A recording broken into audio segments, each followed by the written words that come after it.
नमस्कार दोस्तों, स्वागत है आप सभी का पाई क्लासेस यूट्यूब चैनल पे। दोस्तों, आज के मेरा video social science practice set का दूसरा वीडियो है।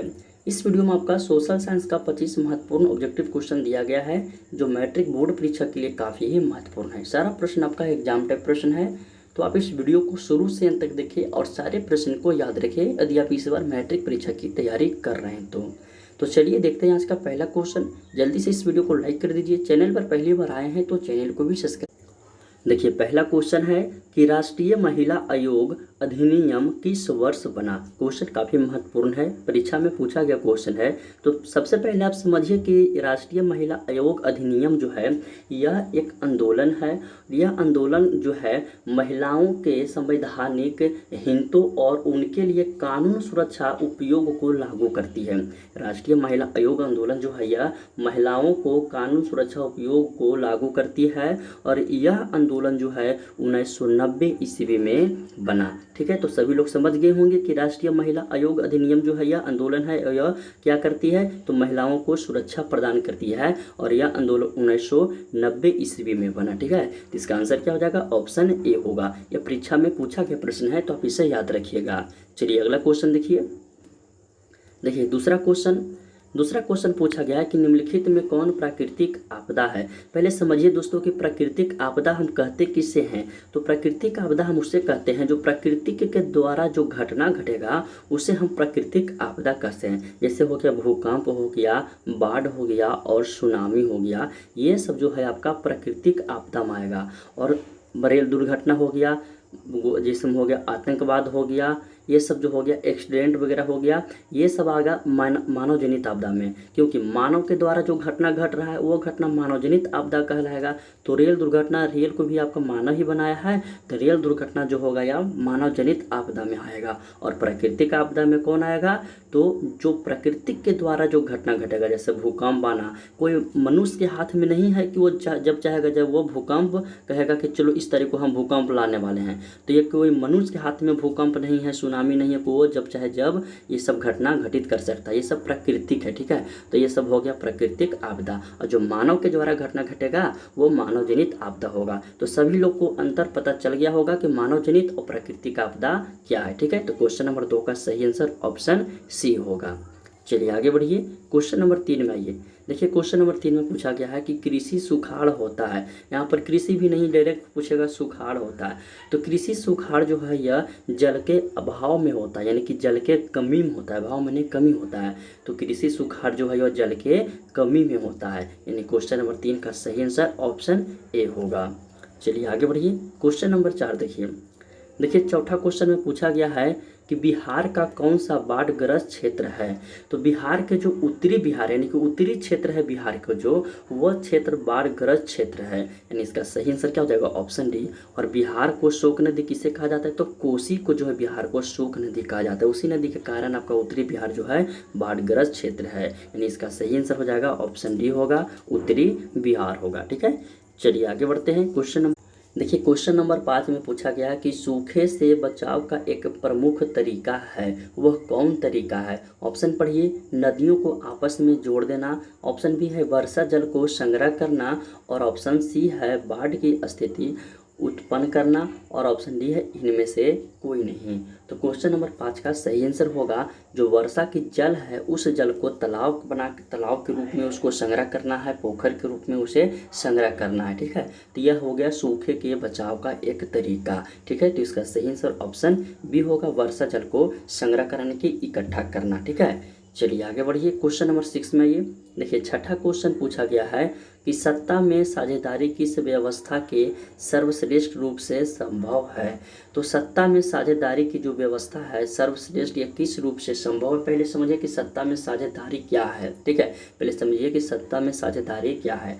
तो सत्ता में साझेदारी, इसका डिफिनेशन में याद रखिएगा कि जब किसी शासन व्यवस्था में हर सामाजिक समूह और समुदाय की भागीदारी सरकार में होती है तो इसे सत्ता की साझेदारी कहते हैं।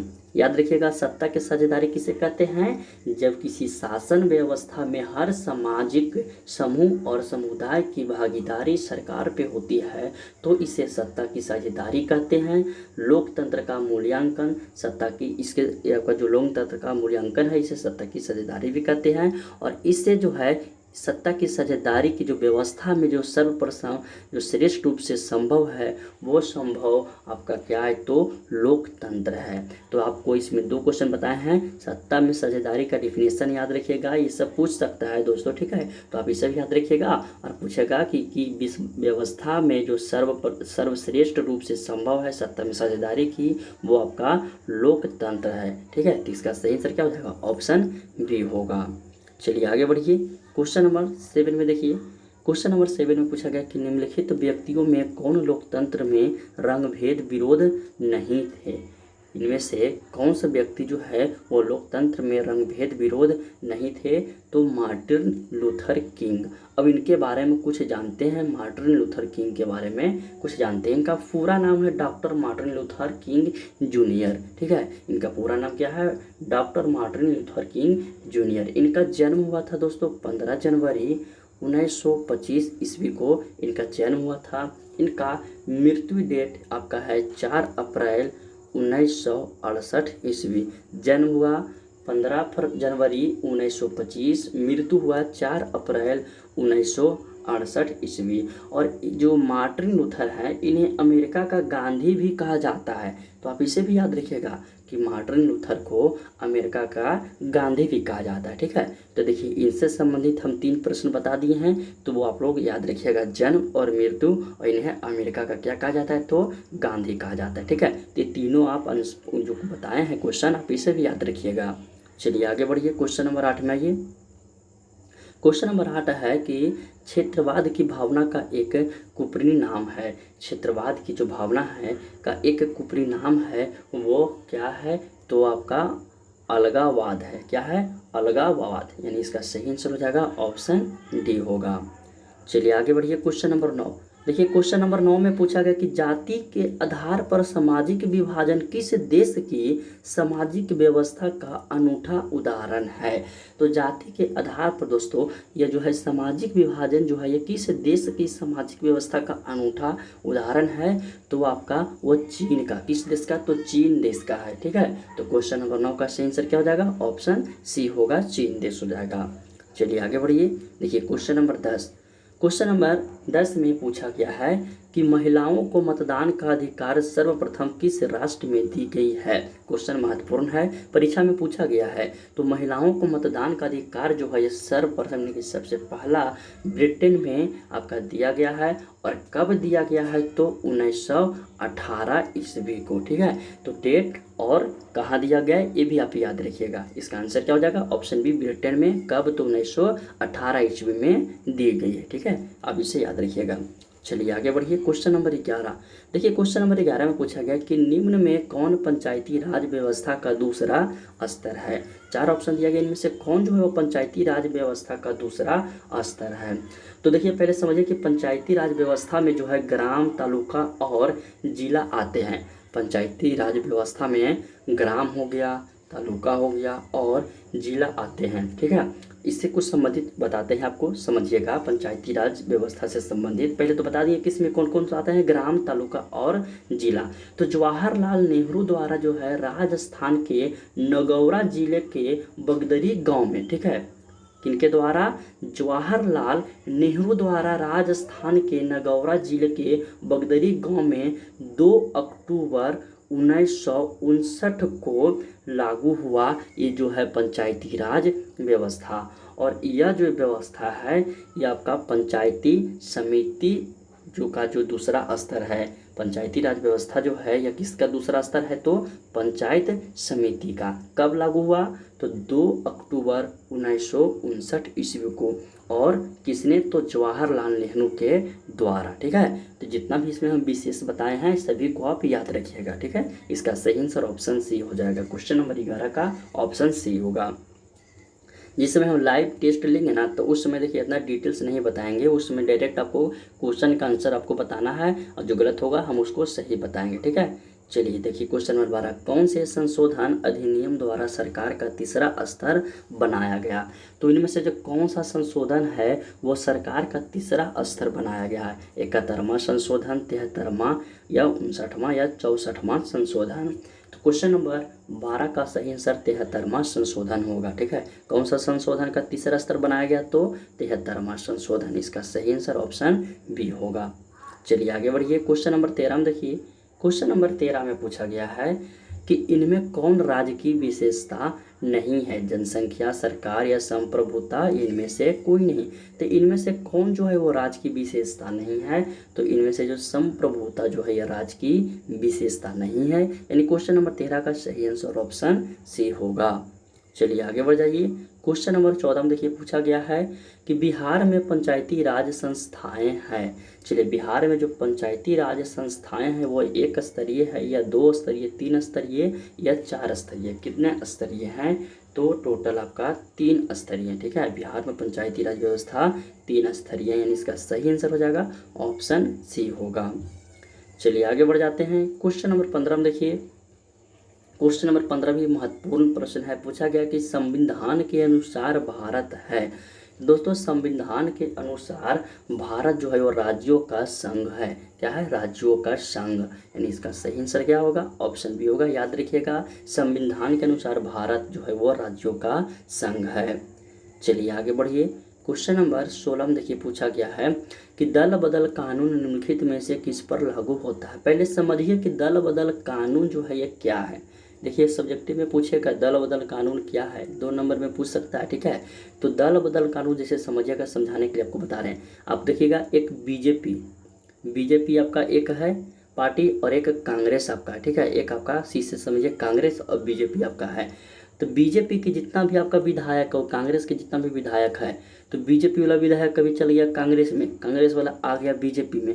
तो यही जो क्रिया है दल बदल कानून है, पर अब यह क्रिया लागू नहीं होता है, पहले होता था अब नहीं। तो इसी को दल बदल कानून कहते हैं कि एक पक्ष के जो भी आपका नेता है वो दूसरे पक्ष में चला गया, दूसरे वाला इसमें आ गया, यानी कि एक दूसरे को चेंज करें। जिधर देख रहे हैं मोटा पार्टी उधर ही अपना निकल पड़े कि चलो भाई उधर ज़्यादा मिलने वाला है, तो हम जो है अपना बोरा बको बांध के चलते हैं कांग्रेस की तरफ से।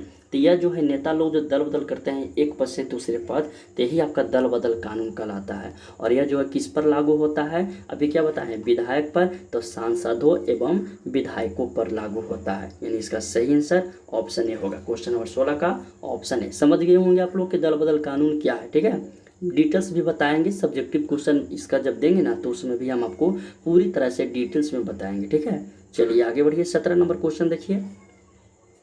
क्वेश्चन नंबर 17 कि भारतीय लोकतंत्र में सत्ता के विरुद्ध जन आक्रोश किस दशक से प्रारंभ हुआ। तो किस दशक से प्रारंभ हुआ, तो 1970 के दशक से प्रारंभ हुआ, यानी इसका सही आंसर ऑप्शन बी हो जाएगा, 1970 के दशक से। चलिए आगे बढ़िए, क्वेश्चन नंबर 18 देखिए। क्वेश्चन नंबर 18 में है कि राजनीतिक दलों की नींव सर्वप्रथम किस देश में पड़ी। क्वेश्चन इंपॉर्टेंट है और परीक्षा में यह पूछा गया है। तो राजनीतिक दलों की जो नींव है यह सर्वप्रथम किस देश में पड़ी थी, तो यह सर्वप्रथम ब्रिटेन में ही पड़ी, यानी इसका सही आंसर क्या हो जाएगा, ऑप्शन डी हो जाएगा।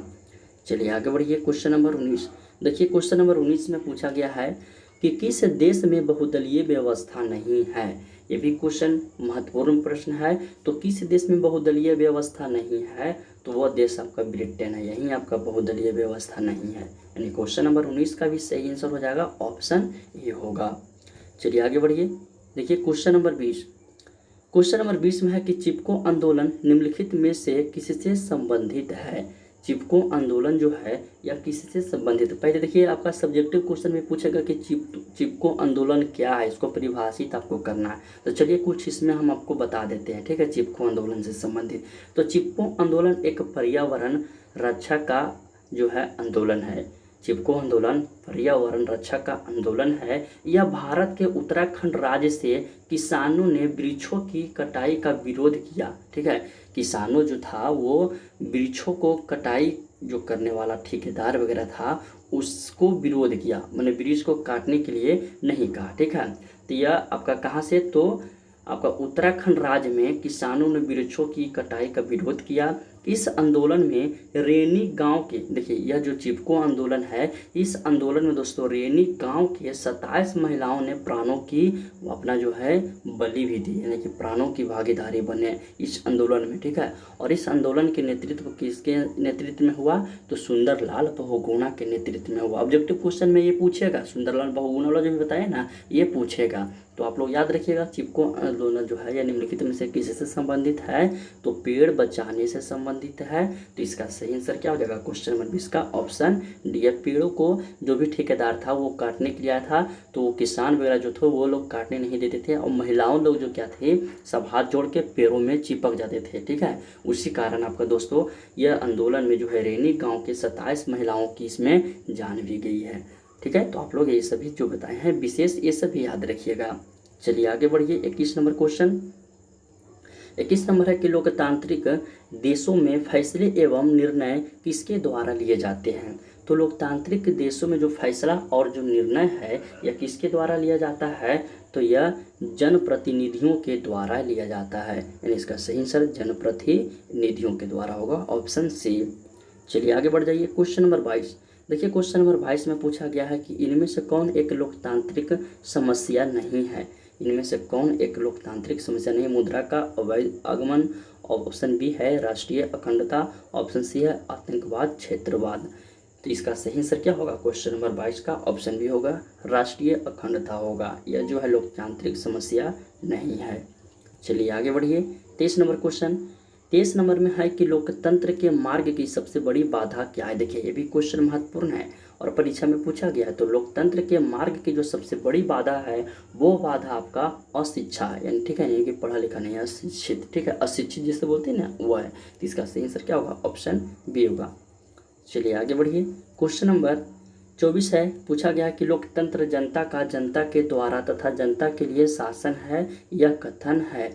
देखिए यह कथन, यानी कि यह कथन किसने कहा था कि लोकतंत्र जनता का जनता के द्वारा तथा जनता के लिए। सब्जेक्टिव क्वेश्चन यह पूछेगा, जो यहाँ ऑब्जेक्टिव में पूछा है ना, ये सब्जेक्टिव में भी पूछ देगा। तो यह जो कथन है, यह कथन अब्राहम लिंकन जो है वो बताए थे, ठीक है, कि लोकतंत्र जो है जनता का जनता के द्वारा जनता के लिए शासन है। यह कथन किसने बताया, तो अब्राहम लिंकन ने, ऑप्शन बी इसका सही हो जाएगा। चलिए आगे बढ़ जाइए। क्वेश्चन नंबर 25, देखिए क्वेश्चन नंबर 25 में पूछा गया है संचार का सबसे लोकप्रिय संचार का सबसे लोकप्रिय साधन। ऑप्शन पढ़िए, आंसर बताइएगा। सार्वजनिक telephone, mobile phone, walkie talkie और रेडियो। देखिए इस समय की, अभी के समय की बात किया जाए जो भी चल रहा है, उसके लिए तो सबसे बेटर मोबाइल होगा। लेकिन क्वेश्चन जो है ये बुक में जब देखिएगा तो उसमें आपका टेलीफोन देगा। तो ये क्वेश्चन तो पहले वाला जो पैटर्न था उसी पे आधारित था। तो आप लोग एग्जाम में सही कीजिएगा, सार्वजनिक टेलीफोन ही सही कीजिएगा, क्योंकि बुक में सार्वजनिक टेलीफोन देगा। लेकिन अभी की बात किया जाए तो अभी जो आपका है सार्वजनिक टेलीफोन से भी कहीं ज़्यादा आपका मोबाइल फ़ोन है, ठीक है। तो आप लोग बुक को लेके चलिए, बुक में आपका सार्वजनिक टेलीफोन दिया गया है, ठीक है। तो याद रखिएगा सार्वजनिक टेलीफोन ही, ठीक है। तो इसी तरह आज का वीडियो समाप्त करते हैं। टोटल इसमें आपका 25 ही क्वेश्चन था। आप लोग हमें कमेंट कर जरा बता दीजिएगा कि 25 में आप लोग कितना सही किए हैं, पहले से आपको कितना याद था। और दोस्तों हम क्या करेंगे कि इसी तरह आपका चैप्टर बाय चैप्टर जितने भी सब्जेक्ट, सोशल साइंस, साइंस हो गया, हिंदी हो गया, संस्कृत हो गया, ये सभी विषय का और मैथ सभी का चैप्टर बाय चैप्टर पहले हम ऑब्जेक्टिव क्वेश्चन करवा देंगे। उसके बाद आपका सेट प्रैक्टिस करवा देंगे, फिर मॉडल सेट ला के देंगे, और बीच बीच में आपका जिसे 1-2 चैप्टर खत्म हो गया तो उसको हम टेस्ट के माध्यम से, क्यूज के माध्यम से टेस्ट भी लेंगे। और देखिए आप लोग के लिए एक बहुत बड़ा आपका समझिए तो ऑफर है पाई क्लासेस की तरफ से। यदि इस साल, ठीक है, आप लोग टॉप करते हैं मेरे चैनल के द्वारा, जिनका सबसे ज़्यादा हाईएस्ट नंबर आएगा उनको मेरे तरफ से पुरस्कारित किया जाएगा। हम कमेंट, सभी का कमेंट लिखेंगे, अभी से ही हम सभी का कमेंट लिखेंगे। जो स्टूडेंट कमेंट करेंगे उनका हम कमेंट लिखेंगे, उनका रिजल्ट चेक करेंगे, उनमें से देखेंगे जिनका सबसे ज़्यादा आएगा उनको इस पाई क्लासेस की तरफ से, यदि पॉलिटेक्निक करना चाहते हैं तो पॉलिटेक्निक का फर्स्ट सेमेस्टर का फीस जो है वो पाई क्लासेस की तरफ से दिया जाएगा, ठीक है। तो आज के लिए इतना ही रखते हैं। इस वीडियो को अपने दोस्तों भी शेयर कीजिए जो इस बार मैट्रिक परीक्षा की तैयारी कर रहे हैं, ठीक है दोस्तों। मिलते हैं अब अगले वीडियो में चैप्टर बाय चैप्टर के